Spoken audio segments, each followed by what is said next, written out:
السلام عليكم ورحمة الله وبركاته داوديال صاحبي الميل والبود أدوينيدا كجوجتان كسو دوادا مركلة إيو برامج كيني بوغي فايدو وحليادانو كلا آد كداوتان بلا تي في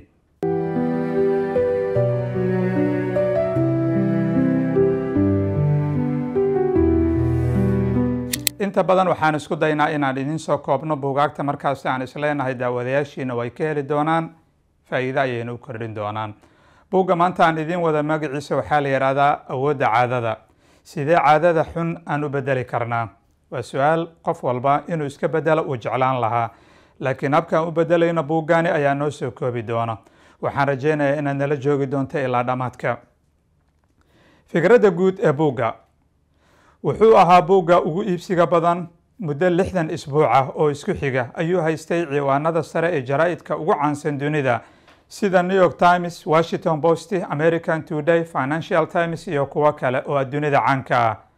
Buuggan waxaa alifay qoraaga reer Mareykan ee lagu magacaabo Charles Duhigg.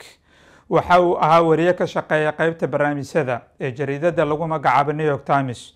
wuxuu marka hore ka baxay kulliyadda BA-ga ee jaamacadda Harvard iyo Yale University. waxa uu ku guuleystay abaalmarino caalamiga ah sida Pulitzer Prize, National Journalism, George Pollock iyo sidoo kale Frontline. nooca buugga marka aad fiirisid waa nooca horumarinta nafta iyo cilmi nafsiga. waxa uuna soo baxay sanadkii 2012. qiimeynta buugaagta rate-ka loo sameeyay markii la fiiriyo waxa uu taagan yahay 4.4. heerka ugu sareeyana waa 5. maxay tahay caado? caado waa dhaqan kasta oo la joogteeyo si nidaamsan oo la qabto fikir la'aan. awoodda caadada haddaba maxay tahay aan mar kale isweydiino. caadada tamar sidaasa uma baahna. si iska ah ayaad u fulinaysaa iyadoo cid kugu qasbaysaa ayna jirin juhdi badanna uusan kaaga bixin. marka ay dadka ku arkaan adiga oo isbaartis ciyaaraya si maalinla ah cunno caafimaad qaadanaya oo aad wax akhrinayso si joogto ah mashaariicdaada muhiimka ana aad si maalinla ah uga shaqaynayso dadka waxay ku arki doonaan inaad tahay qof cajiib ah oo awood doonis leh laakiin dhab ahaantii arrintaasi sax ma aha oo qof cajiib ah iyo wax la mid ah midna ma tihid laakiin waxaad tahay qof caado wanaagsan samaynaya oo naftiisa ay ku riixayso inuu sidaasi sameeyo oo waxa ay naftu la qabsatay ayaad mar walba qabanaysaa. naftu waxa ay la qabsato oo ay caado ka dhigato ayaa u fududaanaya mar walba. marka alifaaga buugga waxa uu leeyahay in aad caadooyinka wanaagsan samaysato waa waxa kaliya ee ka dhigi kara inaad noqoto qof cajiib ah oo dadku ay majeertaan. habka caadadu ku samaysanto. maskaxda aadanaha waa aalad aad u xoog badan. inta badan tamartu way kaydisaa intii suuragal ah. marka ay aragto inaad arrin si joogto ah u samaynayso waxay ka dhigtaa caado si aanad shay kaliya marar badan adan ugu fikirin tamartuna adan ku khasaarinin. waana sababta uu aadanuhu u yeesho xirfad uu ku wanaagsan yahay iyo khibrad uu leeyahay markaasi. tusaale ahaan ilmaha yar marka ugu horeysa ee uu socodka baranayo tallaabo walba ee uu qaadayo waa u xisaabsan tahay oo si tartiiba ayuu u socdaa laakiin marka uu la qabsado socodka in tallaabo kasta oo uu xisaabiyo uma baahna maxaa yeelay caade ayay u noqotay. marka uu ciyaarayo socodkiisa kuma fikirayo ee arrimo kalento ayuu xiska ku hayaa oo ciyaarta ay ka mid tahay. maskaxdaadu waxay arkaysaa dhaqan aad si joogtaa u samayso markaasi ayay caado ka dhiganaysaa wayna kaydinaysaa waxayna u bedelaysaa hawshaasi si iskiisa uu jirka u qabto iyadoo xataa aanan fikir loo baahnayn. markaasi waxaad si iskiisa uga fikiraysaa sida arrintaasi aad u qaban lahayd. waxaana qabta qayb maskaxda ka tirsan oo la yiraahdo basal ganglia. shaqadiisuna waxay tahay oo kaliya shay kasta oo jirka uu si joogtaa u qabto inuu booska maskaxda uga yeelo oo uu wakiil uga noqdo si hawsha marka xigta ee la qabanayo si otomaatiga loo fuliyo oo maskaxdu ay la qabsato. tusaale kale haddii aan ku siiyo gaarigaaga si caadi ah ayaad u wanadanaysaa xataa adiga oo jaam xoogan ku jira adigoo facebookaaga mararka qaar daalacanaya iyo arrimo kale inta ka fikiraya inkasta oo marka aad darawal tahay arrimahaasi ay ku keeni karaan shil oo loo baahan yahay inaad ka fogaato ama inaadan caado ka samaysanin. haddaba dhibka xaguu ka jira. dhibka waxa uu ka jiraa in caqligeennu uusan kala saari karin caadadaanna waa xun tahay caadadaanna waa fiican tahay wax la yidhaahdo boosku ma laha mana kala saari karo dhaqanka soo noqnoqda ayuu kaydiyaa xasuusta ogaalka ayuuna ku shaqeeyaa haddii dhaqankaasi uu wanaagsan yahay ama uu xun yahay asaga shaqadiisa ma aha ee shaqadiisa ayuu qabsanayaa fiiro gaara kala saaridda caadada xun iyo midda wanaagsan waxaa sameeya wacyiga soo jeedka wax loo yaqaano ama consciousness afka carabigana lagu yidhaahdo alcaqli alwaaci in caado aad lahayd aada bedesho waxay u baahan tahay baraarug faham doonis go-aan iyo aaminaad in caadadaasi aad bedeli karto sidee caado ku samaysantaa macadka cilmi baariska iyo tiknolojiyada ee Cambridge ayaa khubaradu waxay tijaabo ku sameeyeen jiir ama dooli ayay tijaabo ku sameeyeen si ay u ogaadaan habka ay caadadu u samaysanto maskaxda habka ay u shaqayso iyagoo xilligaasi u fiirsanaya hawsha ka dhex socota gudaha caqliga jiirka ama dooliga xilliga ay qabanayso shaqo rootiina oo joogto ah iyagoo markaasi fiirinaya habka ay u shaqaynayso maskaxda jiirka xilliga ay qabanayso shaqo rootiina ama shaqo joogto ah tijaabo ayaa la sameeyey haddaba tijaabada sidee u dhacday koox jiir ah ama dooliyaal ah ayaa waxaa lagu dhex tuuray meel gaara oo u samaysan qaabka tiida oo kalento dhinacyada uu dhulka ku dhammaado ama tiidaasi ay ku dhammaato ayaa waxaa loo dhigay qaybo shukulaato ah jiirka gadaashiisa waxaa ku yaala irid furmaysa oo cod gaara ku furmaysa ama shanqar gaara samaynaysa bilowgii koowaad dhaqanka jiirka wax gaar ah lagama dareemin qaarkood waxa ay ka labalabeeyeen in ay ka baxaan meesha ay joogaan oo iridda loo furay ay galaan kuwo kalento horay ayayba u socdeen oo dhanka midig ayay eegeen laakiin dhammaan waxay arkeen shukulaatada markii tijaabadii koowaad ay dhammaatay shaqada maskaxda jiirka heerkii ugu sarreeyey ayay gaartay laga bilaabo markii iridda la furay ilaa shukulaatada ay heleen tijaabadan ayaa lagu soo celceliyey khubaradana waxay arkeen in jiirku ay si toosa u aadayaan meesha ay shukulaatada ku arkaan ama ay taallo laakiin waxaa la arkay in maskaxda jiirka isbeddel weyn laga dareemay meesha waxaa ku caddaatay in uu la qabsaday shaqada waana waxa loo yaqaano caadada marka hadda umaba baahna inuu fikiro isla markii la soo geliyaba meeshii shukulaatada taallay ayuu arkayaa wiciisa ayuu soo qabsanayaa caado ayayna noqotay oo maskaxdiisu ay la qabsatay haddaba natiijada tijaabada maxay noqotay cilmi baarayaashu waxay ogaadeen in caadada si ay u samaysanto loo baahan yahay in ay marto 3 marxaladood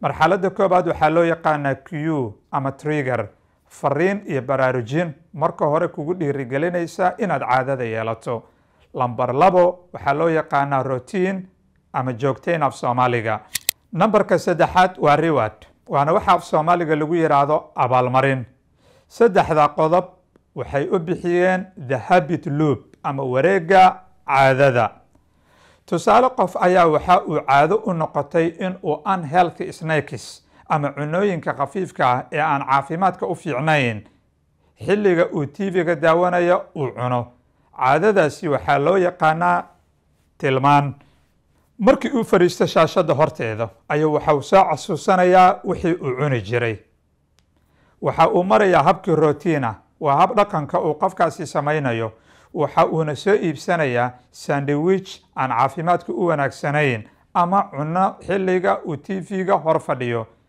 rewardka uu ka helayo waxaa weeyaan in uu ku raaxaysanayo marka uu cunadaasi cunayo waa uu isku daldalayaa laakiin caafimaadkiisa uma wanaagsana oo waxay u keeni kartaa dhibaatooyin tiro badan oo dhinaca caafimaadka ah kadib cilmi baarayaashu waxay ku dareen arrin afraad oo loo yaqaano craving oo ah xiisaha daran iyo doonista xooggan ee hawshaasi in la soo celceliyo sidee caadada ku bedelmi kartaa dadka qaar waxay u qaadan karaan in caado xun oo la bedelo in ay u baahan tahay in aad iska joojiso caadadaasi oo keliya waxayna aaminsan yihiin in ay tahay waddada ugu fiican in caadadaasi xun markiiba aad joojiso laakiin wadiiqadaasi ama waddadaasi waa waddada ugu xun ee qof bini aadana uu samayn karo maxaa yeelay si dhaqsi ah ayaad ugu xiisi doontaa inaad dib ugu laabato caadadaadii hore shaki la'aan haddaba maxaan u baahannahay laakiin waddada ugu fiican waa waddadii marka horeenta ay ku samaysantay waxa loo yaqaano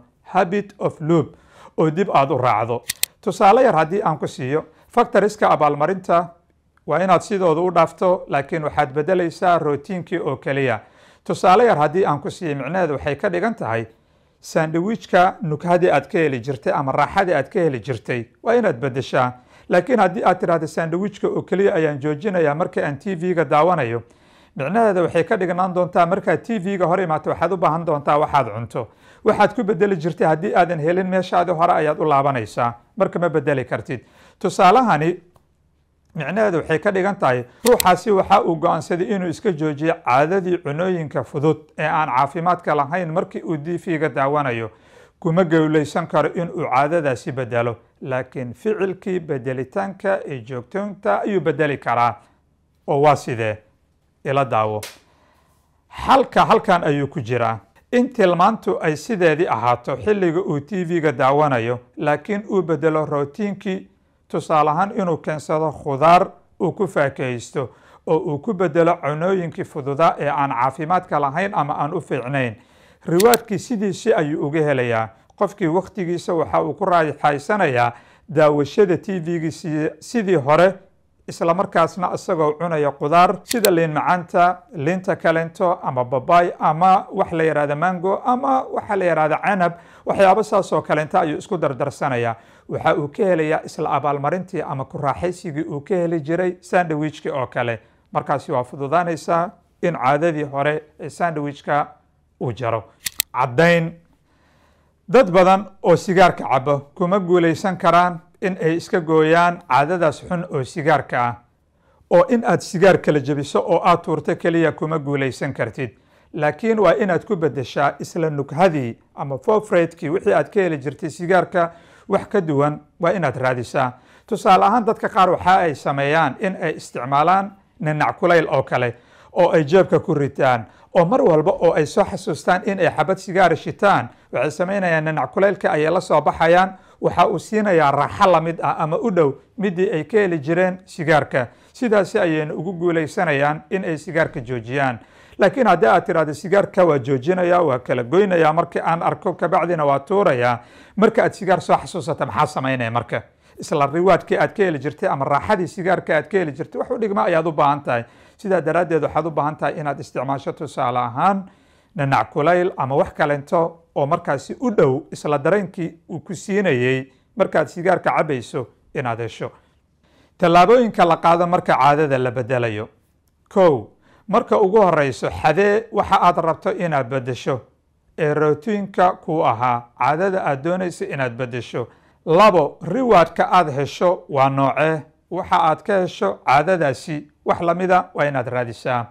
nambarka 3 waxaad u baahan tahay wax la yidhahdo q. muxuu yahay? tilmaanta aad caadada ku soo xasuusanayso. nambarka 4 qorshe ka yeelo.